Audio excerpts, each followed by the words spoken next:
Aká skupina ľudí skladá Hippokratovú prísahu? Kto to skladá, Hippokratovú prísahu? Skupinu, hej?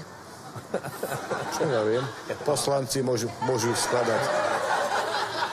Oni viac cigania, jak my. Aká skupina ľudí skladá Hippokratovú prísahu? Kto skladá Hippokratovú prísahu? Farári. Čo tam prisahá? Na veky. Amen. Aká skupina ľudí skladá Hippokratovú prísahu? Tak myslím, že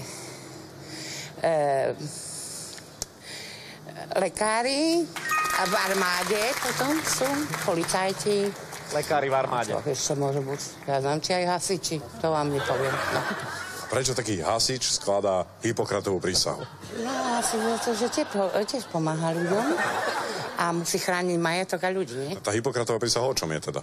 No, o tom, aby chránili nás pred každým nebezpečenstvom a aby nás chránili pred ohňom, pred vodou, pred neznám prečím, pred zbojníkami a neznám čo. A mali by nás chrániť zadarmo.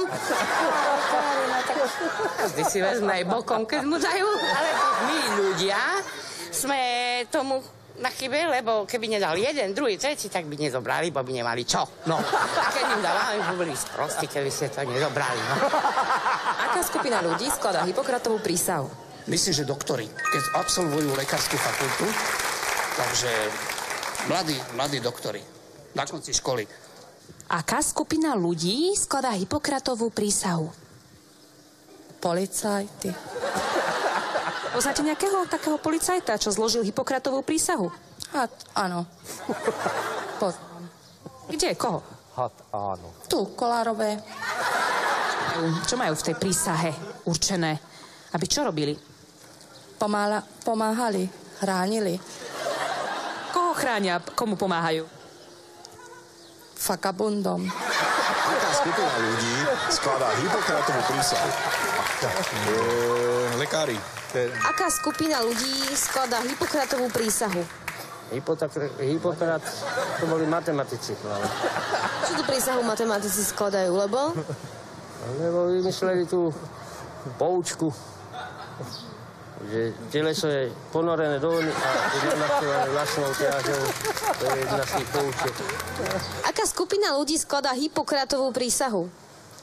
Čo ja viem, to sú asi tí zlí ľudia. Príklad. Čo ja viem, fašisti. By za vami prišiel chlapík, ktorý má pekné oblečenie, slušne oblečený a povie, že zložil som Hippokratovú prísahu, tak čo spravíte? Pošla by som ho ďalej. By to bol doktor. Nechali by ste sa im liečiť? Nie. Čo? Lebo už je zlý človek proste. Takú prísahu, čo zloží. Nikdy by ste sa nechali liečiť takým doktorom? Nie, lebo je fašista.